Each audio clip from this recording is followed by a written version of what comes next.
시청자 여러분 안녕하십니까? 복지TV 뉴스입니다.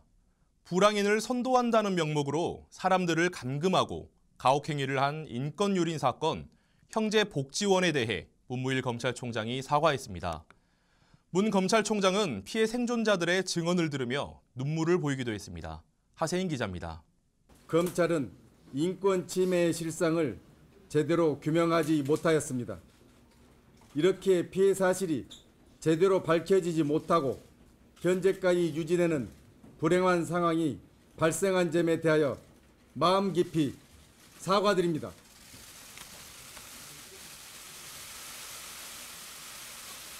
문무일 검찰총장이 지난 27일 형제복지원 피해 생존자들을 만나 직접 사과를 전했습니다.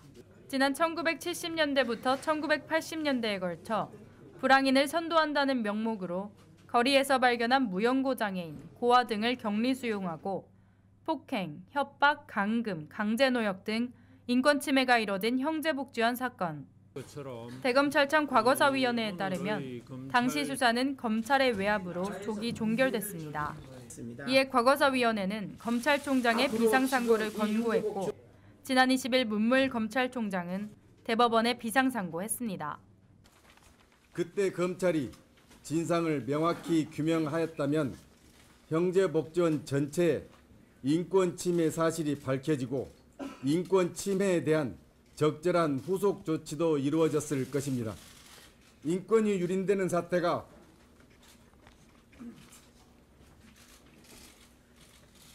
다시는 발생하지 않도록 검찰 본연의 역할에 진력을 다하도록 하겠습니다. 검찰총장의 비상상고와 사과를 전했지만 피해 생존자들에게는 여전히 끝나지 않은 숙제가 있습니다. 형제복지원 피해 생존자 모임은 지난해 11월 7일부터 형제복지원 진상규명과 특별법 제정을 위해 노숙 농성 중이지만 국회는 여전히 묵묵부답입니다. 저희도 사람이고 같이 행동할 수 있는 사회 구성원인데 왜 우리를 이렇게 무참하게 가두고 억압했었는지, 그리고 513명이 넘는 사람들이 죽어나가야 했었는지, 이 사회가 바로잡히고 앞으로 우리 같은 피해자들이 안 만들어지기 위해서라도 이 이야기는 듣고 바로잡아 주셔야 되겠다라고 저는 생각하고 있습니다. 비상상고로 29년 만에 진상규명에 나서는 형제복지원 피해 사건. 잘못을 바로잡고 피해자들의 호소에 다가가는 첫걸음이 되길 바랍니다. 복지TV 뉴스 하세인입니다. 국가인권위원회가 올 한 해 동안 고속도로 휴게소 등을 대상으로 장애인에 대한 정당한 편의 제공 등이 이루어졌는지 모니터링했습니다. 그 결과 고속도로 휴게소의 경우 인적 서비스 개선이 필요하다는 결과가 나왔습니다. 지난달 28일 서울 중구에서 국가인권위원회가 2018 장애인 차별 예방 모니터링 결과 보고 및 토론회를 개최했습니다. 인권위는 고속도로 휴게소 50개소와 운동경기장 관람시설 17개소, 관광지 및 관광단지 9개소 등을 방문 조사했습니다. 인권위는 이번 모니터링 결과 고속도로 휴게소의 경우 전반적인 서비스 제공 과정은 만족스러웠으나 인적 서비스 부문에서 전담 인력의 전문성은 개선이 필요하다고 밝혔습니다. 운동경기장 관람시설 조사의 경우 물리적 접근성에 대한 개선 필요, 강원 지역 관광지와 관광단지의 경우 시설 부분에 있어 장애 유형에 맞는 설치가 미비하다고 말했습니다. 인권위는 모니터링 결과를 해당 기관에 전달, 개선 계획 수립을 요구했고 이에 한국도로공사는 인권위의 요구안을 적극적으로 개선했다고 전했습니다. 한편 인권위는 이번 조사가 편의시설 중심과 다양한 장애 유형을 포함하지 못했다는 점에서 아쉬움을 토로했습니다. 장애인 차별 예방 모니터링은 우리 위원회가 진정사건의 조사 위에도 장애인의 실효적 권리 보장을 위하여 2009년부터 시작한 사업으로 올해 정확히 10년째가 되는 해입니다. 그래서 내년에는 장애인 관련 정책과 제도들을 모니터링하여서 장애인들의 삶에 실질적으로 영향을 줄 수 있고 개선될 수 있도록 저희가 정책과 제도를 변화시키는 데 중점을 두려고 생각하고 있습니다. 복지TV 뉴스 조건혁입니다. 누구나 자유롭게 참여 가능한 제4차 장애인 아고라가 제 욕구를 맞춤 주문하겠습니다라는 주제로 열렸습니다. 한국장애인단체 총연맹과 한국장애인단체 총연합회는 지난달 30일 서울 여의도 이룸센터에서 제4차 장애인 아고라를 열었습니다. 이번 아고라는 제 욕구를 맞춤 주문하겠습니다를 주제로 진행됐으며 장애인 당사자가 실생활에서 겪는 문제 상황과 욕구를 파악하기 위해 마련됐습니다. 이날 아고라에서는 취업부터 사회 참여까지 다양한 분야에서의 맞춤형 서비스에 대한 이야기를 공유했고 장애인 당사자의 계획과 생각을 반영해 필요한 지원을 제공해야 한다고 말했습니다. 12월 3일은 세계 장애인의 날이었습니다. 장애인 인권을 위해 노력한 사람을 포상하는 한국 장애인 인권상 시상식이 여의도 이룸센터에서 진행됐습니다. 인권상은 한국 장애인 인권 헌장의 정신을 기리고 장애인과 더불어 살아가는 사회 구현을 위해 1999년부터 시작됐습니다. 인권 실천 부문 수상은 경찰청 경찰인재개발원 한정일 교수와 협동조합 모의가 수상했고 기초자치부문은 서울시 양천구가, 공공기관 부문은 강원시청자 미디어센터가 수상했습니다. 또한 올해 새롭게 신설된 국회의정 부문은 더불어민주당 오재세 의원이 수상했습니다.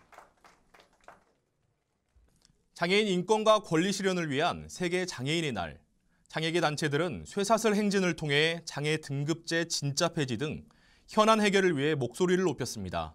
최재희 기자입니다. 지금 예산이 제대로 반영되지 않는다면 등급이 없어지기 전이나 없어지느나 저는 똑같다라고 생각합니다. 예산이 있어야, 예산이 제대로 반영되어야 진짜 장애 등급제가 없어지는 거고 부양급제가 없어지는 것입니다. 지난 3일 유엔이 정한 세계 장애인의 날 26번째. 국회의사당 앞에는 장애계의 규탄이 쏟아졌습니다.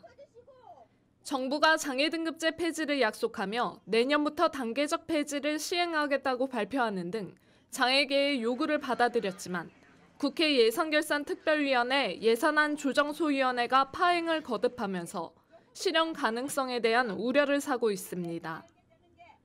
보건복지부 장애인정책국 예산안은 2조 7천억 원, 국회 보건복지위원회 예산안은 3조 1천억 원, 정부 예산안이 통과된다면 자연증가분을 고려할 때 확대 없는 제자리 걸음입니다. 전국 장애인 차별철폐연대 등을 비롯한 장애계는 투쟁 결의대회를 열고 생존권 보장에 맞는 예산을 반영하라고 목소리를 높였습니다. 국회 진입로마다 장애계의 요구안이 적힌 큰 현수막을 깔고 한쪽에서는 도로를 점거했습니다. 전국장애인 부모연대 회원 등 4명은 울타리를 넘어 연행됐다 풀려났습니다. 복지TV 뉴스 최지입니다. 내년도 최저임금이 8,350원으로 확정된 가운데 장애인 직업재활시설의 수익금은 해가 갈수록 줄어들고 있고 근로장애인의 월평균 임금은 급격히 상승하게 됐습니다. 대책이 마련되지 않는다면 장애인 직업재활시설은 시설을 유지하기 어렵다고 호소하고 있습니다. 손자희 아나운서입니다. 직업훈련을 제공하는 사회복지시설로서의 기능과 이윤을 추구해야 하는 기업으로서의 기능 모두를 수행하고 있는 장애인 직업재활시설.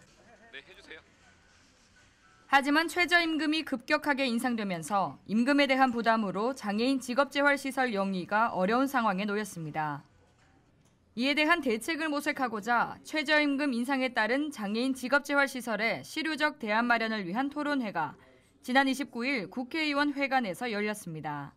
이번 토론회 주제 발표를 맡은 이명수 교수는 직업재활시설의 역할과 기능을 재정립할 필요성에 대해 강조했습니다. 직업재활시설은 보호고용과 직업재활 서비스, 고용 전이를 주요 기능으로 수행해야 하지만 현재 체계 내에서는 생산성 향상에 대한 부담과 장애인 이용이 장기화됨에 따라 한계에 부딪힌 상황입니다. 이 교수는 이를 위해서는 보충급여 도입 등을 통한 장애인 소득보장 제도 마련으로 장애인의 고용, 소득에 대한 국가의 책임이 강화돼야 한다고 주장했습니다. 오늘 이 토론회가 정말로 이 자리에서만 그치지 않기를 간곡히 바랍니다. 이제는 고용부와 노동부가 벽을 허물었으면 좋겠습니다. 그리고 당도 저희는 소홀했으면 좋겠습니다. 장애인 문제는 국가가 온 국민이 모두 마음을 모아서 해결해야 된다라고 저는 생각을 합니다. 이날 참석한 토론자들은 보건복지부와 고용노동부, 교육부가 함께 중증장애인 고용 문제 해결을 위한 지원에 적극 나설 것을 한 목소리로 촉구했습니다. 복지TV 뉴스 손자희입니다. 국가와 지역, 사회 행복지수 발전에 공헌을 한 기관이나 단체, 기업, 개인을 발굴해 시상하는 제5회 대한민국 행복나눔봉사대상이 개최됐습니다. 지난달 27일 국회 도서관 대강당에서 열린 행사는 국가와 지역사회 행복지수 발전에 공헌한 기관이나 단체, 기업, 개인의 공적을 널리 알리고 나눔 봉사 문화 확산을 목표로 열렸습니다. 이날 시상식에는 약 300여 명이 참석했으며 시상식은 정치 부문과 일반 부문으로 나눠 시상했습니다. 정치 부문은 다시 7개의 상으로 나뉘었으며 일반 부문은 14개의 상으로 나눠 수여됐습니다. 전남 순천시가 제3회 장애 인식 개선 공감 토크를 개최했습니다. 이번 공감 토크는 시각, 청각, 신장 장애인을 대상으로 진행됐다고 합니다. 박하은 기자입니다. 순천시는 장애인의 인권 침해 예방과 권익 보장에 앞장서며 더욱 따뜻한 복지도시를 만들기 위해 노력하고 있습니다. 27일 순천시 문화건강센터 다목적 홀에서 열린 장애인식 개선 공감 토크는 장애인의 삶의 이야기를 공유하며 차별과 인권에 대해 공감하는 자리가 됐습니다. 3회째 진행된 이번 공감 토크에서는 시각, 청각, 신장장애인을 비롯한 가족과 시민 300여 명이 참석했으며 각 회마다 다른 장애 유형과 특성을 주제로 진행됐습니다. 장애인식 개선 강의하면 좀 딱딱하고 어려워서요. 장애인들을 어떻게 이해시키는지에 대해서 고민하게 됐습니다. 그래서 장애인식 공감 토크를 한번 해보자 해가지고 장애 15종 중에 3가지 모둠으로 묶어서 장애인식 공감 토크를 지금 하고 있습니다. 지금 이번에 하는 게 3차고요. 오늘 하는 공감 토크는 시각장애인, 청각장애인, 신장장애인들을 이해하는 그런 인식 개선 공감 토크입니다. 특히 공감 토크, 프리토크와 더불어 마임 공연과 수어 공연 등 특별 공연이 더해져 장애와 비장애를 넘어 모두가 한마음으로 즐기는 시간이 됐습니다. 장애인으로서의 삶을 경험하고 직접적으로 공유할 수 있었던 이번 공감 토크를 통해 장애인에 대한 오해와 편견이 없는 순천시의 복지 정책이 절실히 요구됩니다. 복지TV 뉴스 박하은입니다. 전남 순천시가 제14회 순천시 사랑의 수어 경연대회를 성공리에 마쳤습니다. 장애와 차별의 벽을 허물기 위해 개최된 수어 경연대회를 허가은 기자가 소개합니다. 지난달 27일 저녁 순천 문화건강센터 다목적 홀에서는 무대 위의 사람들이 손을 바쁘게 움직이고 있는 모습이 시선을 끌었습니다. 올해로 벌써 14회째를 맞은 순천시 사랑의 수어 경연대회는 농인들의 문화를 이해하고 의사소통의 어려움으로 생긴 장애와 차별의 벽을 허물기 위해 매년 개최되고 있습니다. 고흥, 보성, 광양 등 전남 각지에서 모인 15개 팀이 아름다운 손짓으로 노래와 연기를 선보였고 구례 장애인 복지관이 준비한 콩트가 대상을 수상하며 소리가 없어도 감동과 웃음을 전달하기에 충분하다는 것을 증명했습니다. 14회 수어 경연대회를 개최하게 된 목적은 농아인들에 대한 인식 개선을 목적으로 가지고 있고 또 하나는 수아에 대해 모르는 사람들에게 홍보와 그리고 보급 또한 수아 교육을 통해서 농아인들에 대해서 알리고자 시작하게 되었습니다. 모든 사회가 정말 수아를 배우고 또한 농아인들이 불편함을 느끼지 않는 사회로 만드는 것 이것이 앞으로의 계획입니다. 더불어 살아가는 복지사회를 지향하고 있는 순천시는 수어통역센터 운영, 농아인 스포츠 문화 국제교류 지원 등 청각 언어장애인들의 복지 향상을 위해 많은 노력을 기울이고 있습니다. 손으로 전하고 눈으로 듣는 이번 수어 경연대회를 통해 청각장애인들이 겪는 불편함을 이해하고 공감하며 당연하게 여겼던 것들의 소중함을 깨닫는 시간이 됐기를 바랍니다. 복지TV 뉴스 허가은입니다. 전남 광양시에 교통약자를 위한 이동지원센터가 개소했습니다. 지난 27일 광양시에서 교통약자 이동지원센터 사무실 건립 개소식이 있었습니다. 기존 교통약자 이동지원센터는 지체장애인협회 광양시 지회 사무실과 따로 떨어져 있고 좁은 공간이라 운영에 불편함이 컸습니다. 이에 광양시는 2억 원이 넘는 예산을 투입해 100제곱미터 규모의 교육실과 이동지원센터 사무실을 기존 지회 사무실 대지 내에 증축했으며 이번 사무실 개소가 장애인들의 복지 향상에 큰 도움이 될 것으로 기대하고 있습니다. 겨울철 건조해진 날씨에 항상 불조심하라는 말을 많이 하는데요. 충북 제천시 동문시장에서는 제천소방서와 합동소방훈련이 실시됐습니다. 11월 28일 충북 제천 동문시장에서는 상인자위소방대와 제천소방서 합동으로 가상화재 훈련을 진행했습니다. 이날 훈련은 전통 재래시장 특성상 상점이 밀집되어 있어 화재가 발생하면 큰 불로 이어져 많은 인명과 재산 피해가 발생할 수 있는 만큼 미연의 화재를 예방하기 위해 마련됐습니다. 우리가 언제 일어날지 모르는 화재를 예방하기 위해서 실전과 같은 훈련을 오늘 실시해서 앞으로 우리 분기별로 실시하려고 노력하고 있습니다. 제천 동문 재래시장 점포에 화재가 발생한 가상훈련 상황은 인근 상인이 최초 119 화재 신고와 함께 시장 내 비상벨이 작동되었고 상인 자위소방대는 초기 진압을 위해 일사불란하게 대응 훈련에 임했습니다. 신고를 받고 도착한 제천 소방대는 구급차로 신속하게 환자를 이송했고 동시에 소방대원의 화재 진압이 이루어져 가상으로 발생한 화재는 초기에 불길을 잡았습니다. 이런 훈련이 아주 자주 이행됐으면 좋겠고 화재가 일어났을 때 신속하게 대처하는 연습을 더 많이 했으면 좋겠습니다. 재래시장 내 겨울철 난방기 사용이 급증함에 따라 이번 훈련을 통해 전기누전, 소화전 및 소화기 충전 등 소방안전시설을 점검하는 계기가 되었고 상인들에게는 소방안전 교육을 통해 화재 예방에 대한 경각심을 일으켰습니다. 복지TV 뉴스 이재현입니다. 지난 3일은 유엔이 지정한 세계 장애인의 날이었습니다. 세계 장애인의 날은 장애인에 대한 이해와 장애인의 존엄성, 권리에 지지하며 사회 모든 영역에서 동등한 참여 보장을 목적으로 하고 있습니다. 사실 존엄성과 권리, 사회 참여 보장은 사람이라면 누구나 당연히 누리는 것들입니다. 장애인도 존엄성과 권리가 공기와 같이 언제나 당연히 보장되길 바랍니다. 복지TV 뉴스를 마칩니다. 시청해주신 여러분 고맙습니다.